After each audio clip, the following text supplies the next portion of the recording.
game back in a year and some change. How does it feel? I feel great, just taking the time, having to be out, the rehabilitation process, everything. I feel really comfortable with my injury, my knee. I feel real comfortable with it, and, I'm just working to get better.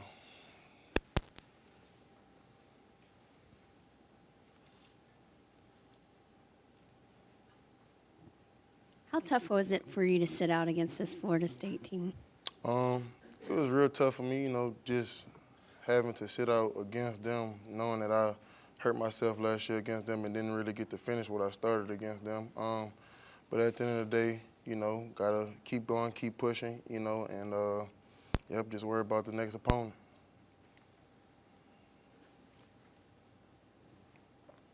Grambling State quarterback Miles Crawley threw for 311 yards last week.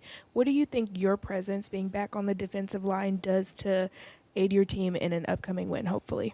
Well, I honestly think, just with not only my presence but everybody else on the defensive line present, I feel like we'll be able to, do exactly what we know we can do, which is affect the quarterback. And I feel like, as a team, they hadn't faced nobody like with a defensive front of ours, so I feel like it'll be a good matchup for us come Saturday.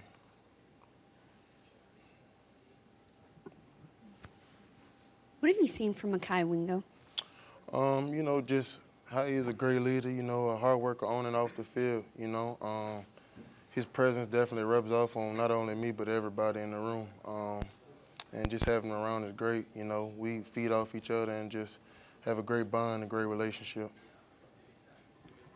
Mason, how strong can the pass rush be if it's played to its full potential? I feel like it could be one of the strongest pass rushers in the country, just with all the pieces all around, there's not really one place where you can slide to protection or, just double team one person because, we got a ton of athletes on that line with the dime group with me, myself, Mekhi, Perk, and Swinson. We all can do exactly, like we can all affect the quarterback. So, there's no one person that you could, focus on. You got to focus on the whole line, which will open up everything for everybody else. Mason, Jordan Jefferson's a guy who kind of flashed in fall camp and had a pretty good game in game one. What is, his veteran presence, having a guy come in like that, do for the depth of this D-line? Well, one thing for JJ, he had a knee injury coming in and didn't practice spring just like me and Mekhi didn't. So this fall camp, he really just been working on getting, back comfortable with everything. And him not having that spring to really sink into, all the new things from his surgery and everything. I think he's coming along real well in these last couple of weeks. I think he's been playing faster, just getting back normal. And I feel like he'll bring a great, he'll be a great addition for us this season, just how strong he is and how he holds blocks and everything. So I think he'll be a great addition for us on the defensive front.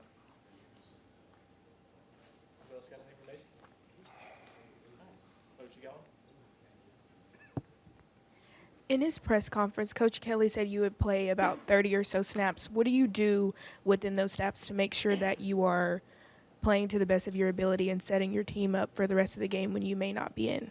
Well, I'm just trying to contribute to the team just like anybody else, do my 111th, as Coach House would say, and just work on my job, and any plays that I'll be fortunate enough to make, I'll make them, and all the other guys that make their plays too as well. If I play 30 snaps, I'm going to try to make some plays, but if not, stuff happens, and, I know the guys got me.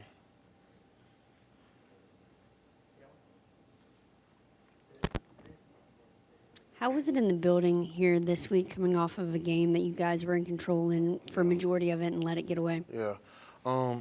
Honestly, just we are really trying to forget about that and just put it behind us, because we do have a very long season ahead of us, and, you can only take this week by week or you might get overwhelmed with the schedule that we got coming up, But, yeah, just trying to leave everything that we had going on in Orlando or whatever, just leaving in the past and focusing on the next week, next opponent, next matchups. Speaking of that tough schedule, what's the confidence level like in the locker room, especially after the loss? I know you said you want to put it behind y'all, but what is the confidence level like for the rest of the season? I mean, I think, confidence is still definitely there, going against a number 8 team in the country, I mean, that's one of the best teams, the better teams that we'll face this year. So, I mean, I think the confidence level is still there. I mean, you got dudes on the team that just have that confidence about themselves. And when them guys rise and they bring everybody else with them, we'll be totally fine when it comes to confidence.